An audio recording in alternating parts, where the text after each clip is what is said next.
Hello, hello, hello, hello, hello, everyone. Welcome to another episode of Sree's daily global COVID-19 show. My name is Sree Sreenivasan, and it's my honor to convene this daily conversation around all things COVID-19. Today is episode 246 in our 246 days of lockdown in New York when we started this show. And today, because of all the confusing things happening in the US election space and politics, we have someone who can explain it all. Tom Edsall is our guest, New York Times columnist writing about American politics, inequality, campaign strategy, and demographics. He's a professor of political journalism at Columbia Graduate School of Journalism and author of 5 books, including Power and Money, writing about politics. You'll meet him in just a moment. Hi, everybody. There he is. Hi, Tom. How are you? Great to have you with us, Tom. You look very relaxed. I am. Thanks so much.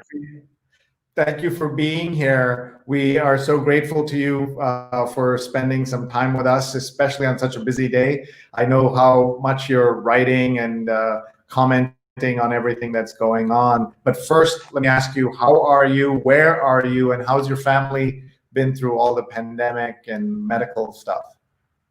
We're surviving. We're living in Washington. We have a house directly behind the Supreme Court. And my work life is not particularly changed. I did a lot of my work before on the internet, and I just continued that. Our social life is very constrained, and I am waiting for this vaccine to come through. Yes, I think a lot of us we're putting a lot of emphasis on this vaccine. And I should tell everybody that Tom and I were colleagues for about a decade at Columbia, and I really enjoyed getting to spend time with you, Tom, and the way our students really responded to you and your work explaining how to be a serious political journalist. So let's put you on the spot and ask you to give us a little bit of where we are with this crazy election season. Well, we're now in the aftermath with Trump doing something that is basically unprecedented. He is refusing to concede or even to acknowledge that Biden may well be the winner. He's not cooperating in the transition process. There is this whole process of the window, which was 79 days between the election and the inauguration, from November 3rd to January 20th. And during that period, it's known as the transition. If there is a new winner, that person needs to start getting filled in on what's going on in each of the agencies, especially national security, but all other aspects of governing too. And Trump is basically stiff-arming Biden through this, but much more seriously, he is challenging the results of the election in a way that could prove very disruptive. He is hoping that the state legislatures in Republican-controlled states will reject the Biden victory and basically declare him the victor, just as he has been claiming in Pennsylvania, Wisconsin, and Michigan, and then have the results overturned by first the state legislators, who then pick what are the electors who are to be sent to the Electoral College meeting in Washington, and have them, in cases like Pennsylvania and Wisconsin and Michigan, vote for Trump and not for the seeming winner, who is Joe Biden. If he does this, it creates a whole constitutional challenge that would end up in the courts, but even there, no one is really sure whether this Supreme Court, with 6 conservative members, 3 of them appointed by Trump himself, how they would rule on such an event. So we are in a very, actually, quite an unstable situation. And that's really worrisome. I think most people who are following this think there's no chance of what you just described happening. But where do you think the odds are of this going in that direction? I think the odds are against Trump, and the odds are that Biden will be the next president without any problem. But the problem is that how much uncertainty can Trump create in this interim period? Certainly, he's got almost half the electorate, many of his supporters do believe him and do believe that he is or should be the president for another 4 years. They it as I would say the chances of this really pulling off and having Trump become the next president are less than 5%.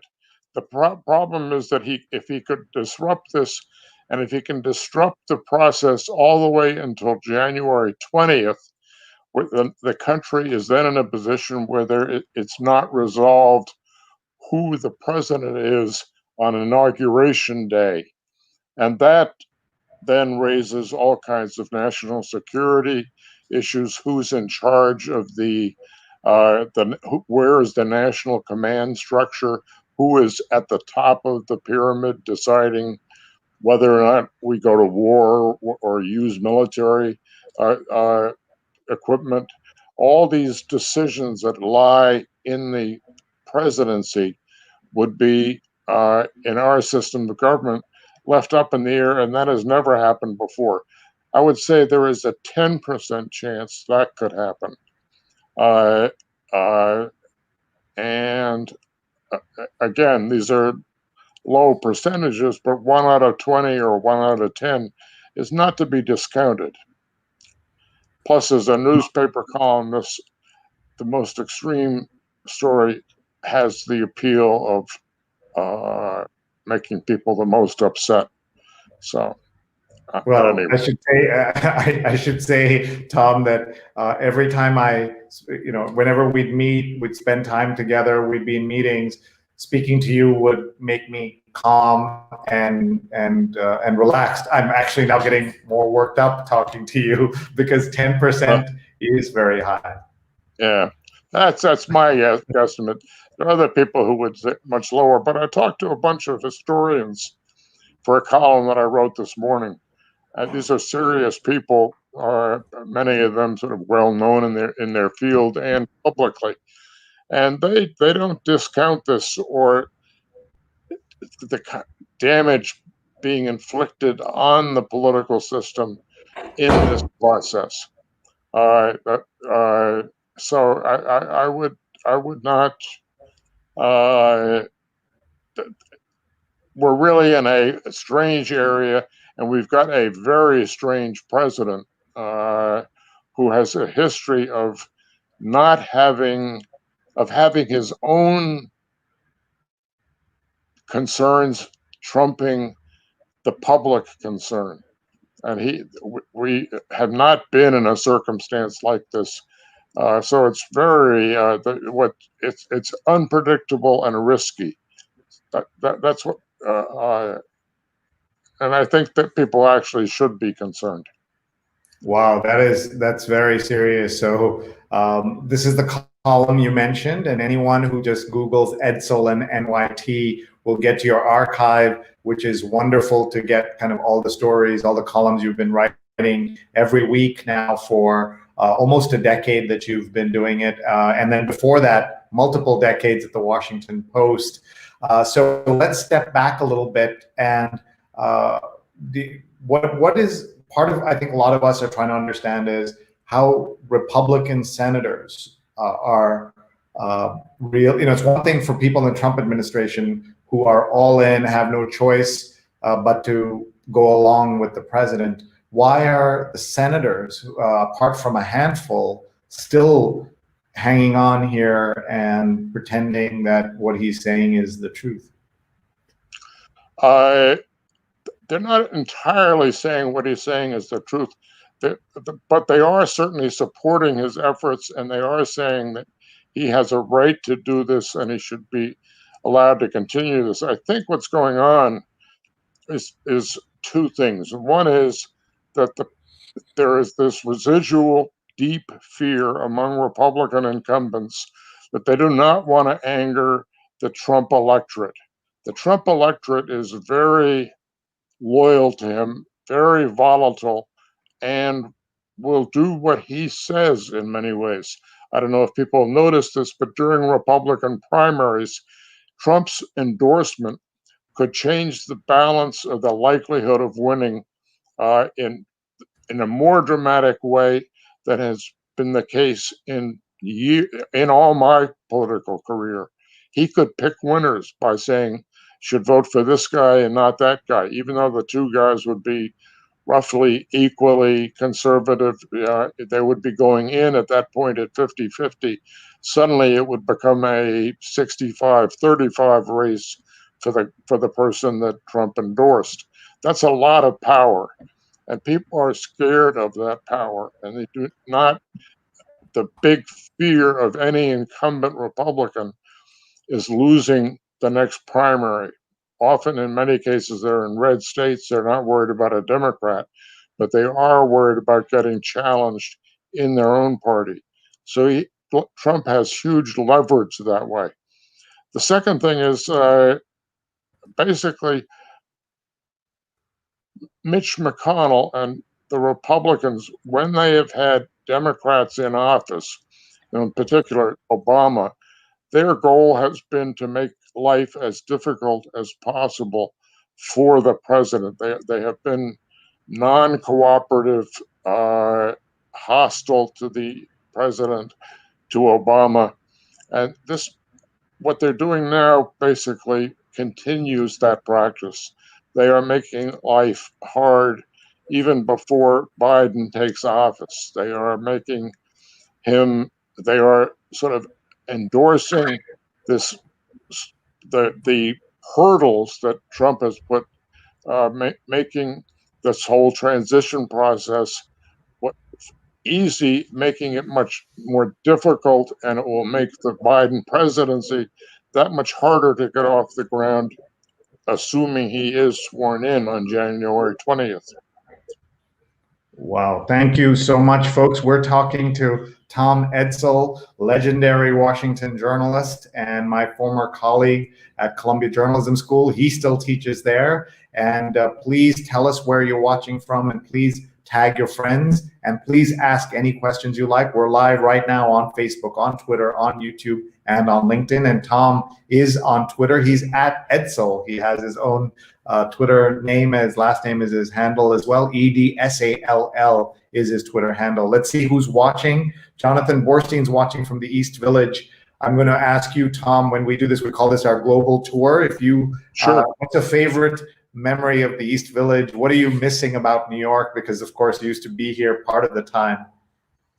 I used to like the walks, actually, both in the park, Central Park, and in Morningside Park. I have a dog, and I used to walk the dog long distances. And my doctors want me to get a lot of exercise as I get older and older. But just walking up Broadway and up and down, and then over on Riverside. My wife is much more culturally active than I am, and she really partook and thrived on the offerings that were available in terms of classical music, opera, and the arts generally speaking. I also miss New York. I had a lot of friends, including you, including other people on the faculty, and it was a very nice atmosphere and a presence. So, at any rate, it was it was a good decade. In New York, yeah, I think Yeah. but I love Washington, so I'm glad you're there. Let's see, Charles and Mary are watching from New Jersey. Hello, thank you so much for watching. And Stefan is watching from Ramsey, New Jersey. Hope everyone is doing well. Adam says hello. Pradnya is watching from Silver Spring, Maryland, not too far from you, I presume. Not too far from where you are in DC. No, just right outside the DC line. Yeah, one thing that, can you explain to us, our audience, about this idea of statehood for DC? Is that something that can, when a lot of international folks especially are so upset about the Electoral College, I always say there's no way that Wyoming's ever giving up its privileged status. But is there a way to get DC, Puerto Rico, and other places to have statehood? Is that at all possible? It's possible, but you would need to have Democratic majorities in both branches of Congress. There's no way that Mitch McConnell would permit even a vote on such a proposal, much less allow it to get majority support. I'm not entirely sure what the procedure is, but I think it's pretty straightforward that Congress can allow the entry of a new state without it having to be a constitutional amendment or anything. But I don't know whether it requires a 2/3 vote or not. I don't think so. But the country expanded from its beginning of 13 states to now 50 states, relatively just sort of moving steadily across the nation, and then on to Alaska and Hawaii. There's nothing barring Congress from making the District of Columbia and Puerto Rico states of their own, except politics, basically. And DC would certainly elect 2 Democratic senators, which would it would give them a real leg up through the future in terms of who controls the Senate. And Puerto Rico is less certain. It actually has a fairly strong history of also supporting Republicans, both parties. So it wouldn't be a straight shot like DC would be. But it would be Democrats were really hoping they could do that, and they thought they were going to win the Senate, and then they thought they could really solidify their majority by then adding DC in particular to the mix, which would give them 2 more. If you look at 2022, the senators who are up for re-election, it actually should be a good year for Democrats, except that mid-year elections tend to favor voting against the incumbent president. So that's no guarantee the Democrats will make gains in 2022, although the field as it currently appears would seem to favor them. We'll see, but the new statehood process is something. It's an interesting idea, and certainly here in the District of Columbia where I live, you can't run for public office locally without being for DC statehood. It is like a litmus test issue for local candidates. 2 quick things on that. Thank you. First of all, Pradnya says, I love that chair. Looks comfy. It is a comfortable chair. We got this first one. My wife had a hip operation. She had a hip replaced, and it's a reclining chair. And basically, it's where, after she got better, I took it over, and I do a lot of my work sitting here with a computer on my lap. Love it. That's great. So I'm in Puerto Rico. We just arrived here for a little bit of a break and working time out here.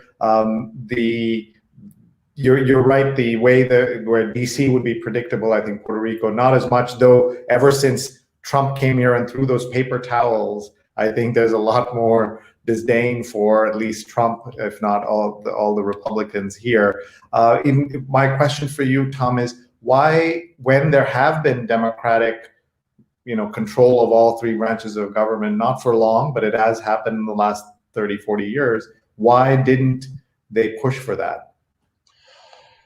That's a good question. One is I think there has always been a fair number of conservative Democrats. If you added DC, you would have two liberal Democrats coming in. There still are remnants of conservative Democrats, but Joe Manchin and Kirsten Sinema from Arizona, they're not, but they are less likely to be opposed to that proposal now than conservative Democrats would have been in the past. People like Ben Nelson from Nebraska. It would have been a problem issue to get through. And the other big reason is that the rules in the Senate provide for filibuster. The reason why the theory was that if the Democrats had won a majority, they would have gotten rid of the filibuster in its entirety. And that would have given them the power to pass legislation in the Senate with 51 votes. And they thought they were going to have 51 votes or more. 53 was their hope going into next year. Turns out they're not going to even have control of it. But the crucial to this whole plan to create new states, especially DC, was getting rid of the filibuster. With the filibuster, there's no way they can do that. Republicans can block it now with ease as a majority, and even if the Democrats had won a majority, if there still was a filibuster allowed, the Republicans would have enough votes to block such a proposal. Thank you, folks. We have a few more minutes with Tom Edsall, who is running a wonderful political science class right now as we're learning from him. Lots of comments coming in. Renee Edelman says hello. Stefan says, so concerned that this con man who we pray will be gone soon has so much intel that could be used against our country's best interest. That is, he and his cronies can sell to our enemies. In your list of things you worry about, Tom, where does that rank? Well, that is possible. That would suggest, though, that he's a true conscious traitor. Now, maybe he is, and he may have sided with Russia in a lot of cases and with dictators and against our own allies in NATO and other places. But the real fear that I've heard is that he is so lax and so undisciplined that he's likely to say things and reveal things that he shouldn't, that he's just not conscious in a way that most public officials are about what's to be kept secret and what's to be you can talk about. And he doesn't have the discipline that you normally see in a politician. And it's possible he could just let drop something in the future that shouldn't be dropped or might endanger our foreign agents. It could all kinds of problems. He doesn't, and he's paid very little attention to national security. He doesn't even read the daily brief, which the CIA provides him. They've had to put pictures in it to just try to keep his attention on it. It's not. He's just an unreliable person, and people are worried that unreliability will show up. I mean, that's the more likely fear than an actual trying to sell our secrets. If he tried to sell our secrets and he got caught, he would be in big trouble. but the other thing is just a casual misuse of knowledge that could be very damaging. Sure. One of the, I'm just running through some of the scenarios and observations that people have made. One of the things that folks are saying, that people who worked in the Trump administration will have trouble getting work and all of that. And one of the observations is that people who were involved, who gave us the Iraq war, basically suffered no consequences. So there's no reason why anyone should worry about the future employability of all of these people in the Trump administration, even though people are making lists and things like that. Where do you think that goes? Well, they'll have that if, assuming Biden comes in, they'll still, if they're selling themselves as basically influence peddlers, lobbyists, and all the other ways that that's done here in Washington, where people make a ton of money, and I mean the fees that lobbyists get are gone way faster than inflation. But they still would have a Republican Senate that they could claim ties to, and they a lot of what you got to claim, what you got to show is people, and so you go to a lobbying firm and you say you want to hire me, and I should get $1,500 an hour because I have these friends, and you have to list them, and basically they have ways of finding that out. So these guys, the prominent people will do okay. Someone like Steve Miller might be a little sort of too hot to handle, and I don't know what exactly. He may end up at a conservative think tank or some other place. There's a lot of anti-immigration uh, public, think tanks, basically, where he could well land. You have so there's I would not be crying about the future of these people, especially since the Republicans continue to control the Senate. If it had been a real Democratic sweep, there would be more problems, and Democrats would be who were out of work or whatever would be in a great job market for them. As it is now, it's kind of ambivalent, and they'll do just fine. Okay, just a few minutes left. I wanted to ask you about the big political news or one of the big political headlines of today is the appointment of Ronald Klain as the White House Chief of Staff by Biden. That everyone, including me, I would say, is interpreting this as this is a guy who's an old hand in Washington, who knows how to play the ball game, knows everybody, and it suggests that he is it's a sign of a centrist governing strategy. Not he has an agenda that is quite liberal if you look at his platform, Biden, but Klain is certainly no bomb-throwing liberal. He is a centrist Democrat who knows some of the limits, and maybe too well he knows those limits. But actually, I think it's a good choice. Bill Clinton, when he came in, hired a guy as his chief of staff who was from Arkansas and had no knowledge of Washington.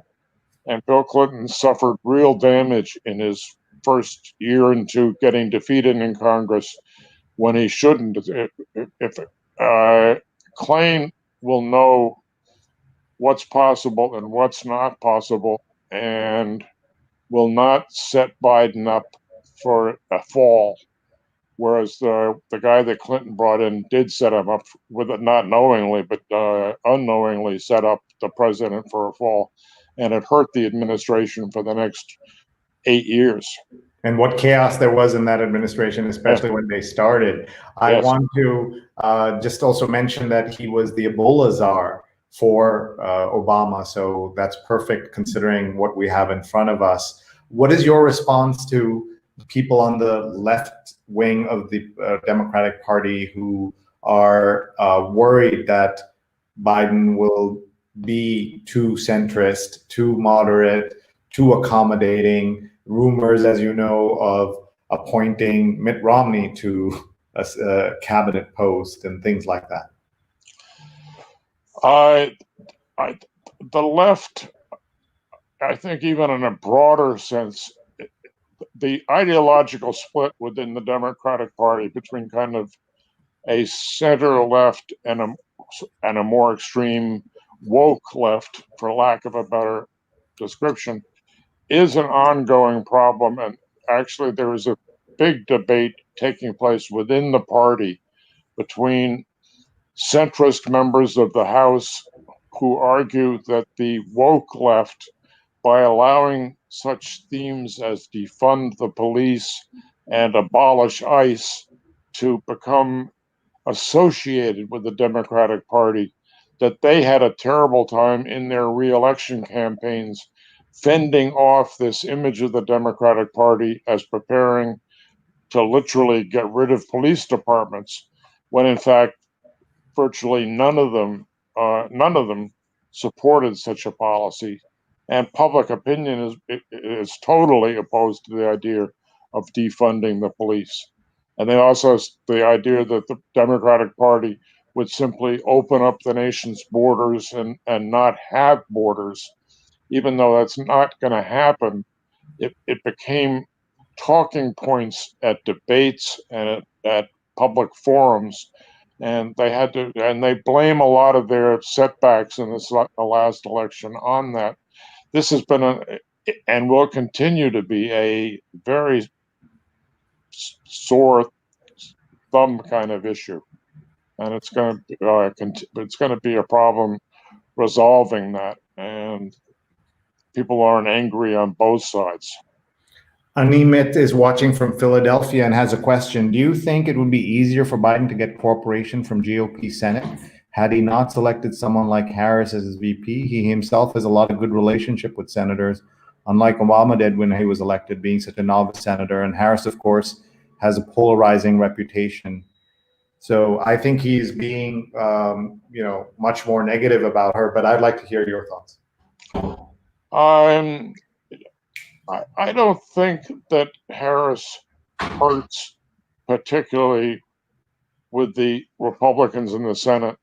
I think it's going to be very hard for Biden, no matter what, to have a positive relationship with any senator. You have to look back. Things have become so polarized that showing any agreement with a Democrat for a Republican can kill them in their next primary. This happened to Charlie Crist, the governor of Florida, Republican, who put his arm around Obama after Obama came down there after a hurricane. And then Marco Rubio used that against him and beat him decisively, even though he had been quite a popular governor, beat him in the race for Senate. Republicans are politically wary, and Mitch McConnell has made it kind of an act of suicide for a Republican to do that. He really has stepped on members who have even approached agreeing. And people who in the past might have been ready to do that during the Obama years never cooperated. Obama got basically zero support, even when he was doing things that were relatively centrist and acceptable to Republicans. Maybe, I think it would be that Biden certainly should try to establish some kind of beachhead with Mitt Romney, I'm forgetting his name, but the new senator from Nebraska, with Susan Collins, with a number of Lisa Murkowski from Alaska. If he can get even a semblance of bipartisanship in support of any legislation that he has to get through the Senate, it would work very much to his advantage. But I think there's going to be very intense pressures on Republicans to not agree to any such cooperation. And I think Harris may have angered some Republicans, but I think she's really peripheral to this issue. And I'm really looking forward to seeing how they work together the way Obama and Biden did.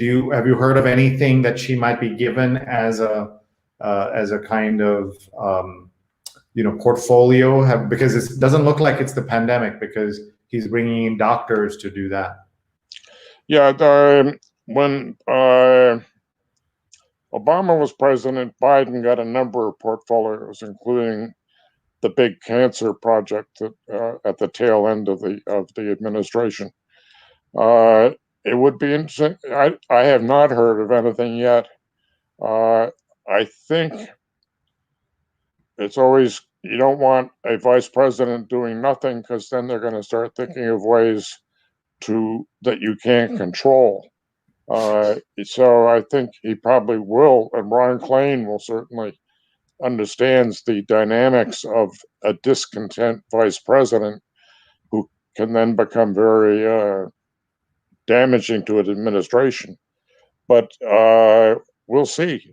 I don't know what he's going to do. And there's, of course, so many different things that need fixing, right? It's not just the healthcare or the medical crisis, it's also the economy. So that would make sense as something to handle. I also saw the intriguing comments that Bernie Sanders he said, if he were asked to serve and say Secretary of Labor, I think that would be quite a interesting spot for him.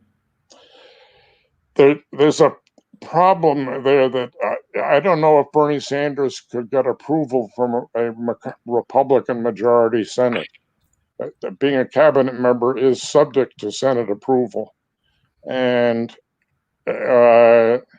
he probably could, but I think before Biden did something like that, he would want to test out and explore, make sure he's going to get some Republican senators in support, because it would be very embarrassing to appoint Sanders to the post and then have the Republicans reject it. It would be, again, a bad precedent for Biden.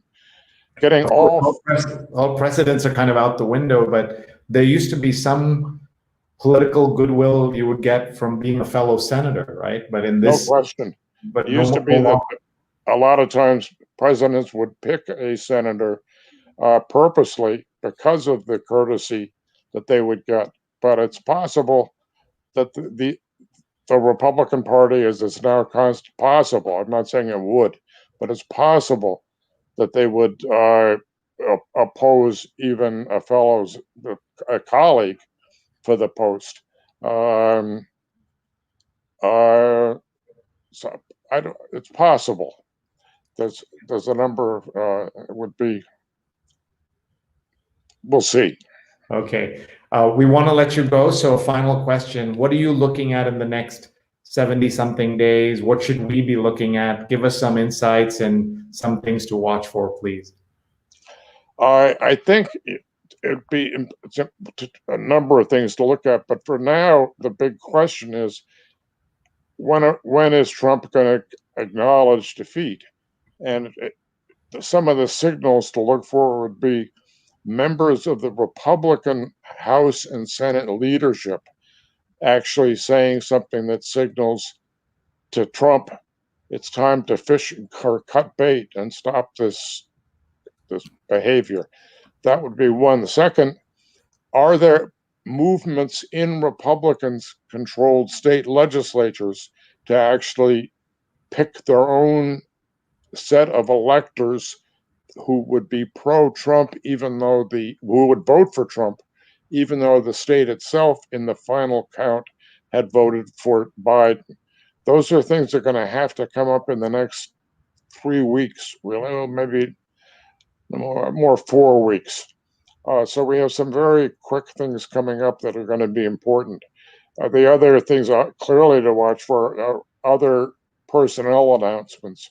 There's a lot of competition for all the cabinet posts, and those appointments do signal to some extent the direction the administration is going to take. So all of that is that we're in a process now where the appointments, but because of this weird deal with Trump and his refusal to concede, I think we have to get over that hump first before. That's the big issue right now, and seeing that getting resolved in one way or another is the question before us. Wow. And we all are paying close attention. Do you use words like coup and ideas like that? I would be wary of using the word coup at this point, but it would if Trump were to really take this the whole way. The problem with calling it, well, it would be if he pulled it off, he would have to have the cooperation of Republicans in Congress, Republicans in state legislatures, and the Supreme Court. That would be a lot of institutional support, which would make it less like a coup in the sense where the army comes in and takes over. But it would be a coup in any other sense. So yeah, maybe I should. I want to let you go, and I'm so grateful to you, Tom, for joining us on this very important evening. So much for us to learn and know. Those of us who have not been paying enough attention know now the value of this. And we also learned, of course, that every vote counts, even as they're counting every vote right now. Thank you so much, everyone. Please follow Tom. He's on Twitter at Edsall, Edsall on Twitter, and you can find his archives, all of that, his articles at NY Times, and you can also check out the 5 books that he has written about American politics. Thank you very much, Tom. We'll say goodbye. Thank you very much. Pleasure to see you again, Sree. It's great to see you. Good work. Thank you. Bye-bye. Bye-bye. And that was Tom Edsall. Wasn't he just awesome? I know I learned a lot. I'm sure you did as well. Thank you all for being here. We have another 4 days or so till Sunday, where that'll be our 250th episode. And then we're going to stop doing the daily program. Instead, we're going to do once, twice, 3 times a week. But that's because that 250 felt like a good round number. It's also been a lot of effort and work, especially for my production team and our wonderful producers, Rose Horowitz and Vandana Menon. Please follow them on Twitter. They're amazing. And we're just so grateful to everybody for being with us and supporting this show all of these days. So we have today's Wednesday, so Thursday, Friday, Saturday, and Sunday. And big thanks to everyone who's watched and supported us. We are super grateful to you. Always looking for ways in which we can continue to do this because, alas, COVID-19 is still with us. But I am seeing some hope, at least with the vaccine news, but more importantly, with the fact that the Biden administration will take this seriously. You saw the announcement today that they're going to have a 52-person team that does a government-wide project around COVID to make sure that we are safe and healthy. And what happens here affects obviously the entire world. So we'll keep a close eye on this, and we'll be covering this, and we'll continue to tell the story of COVID and everything around it. Thanks very much, everybody. I'm Sree. On behalf of our wonderful producers, Rose Horowitz and Vandana Menon, thank you very much. We'll see you.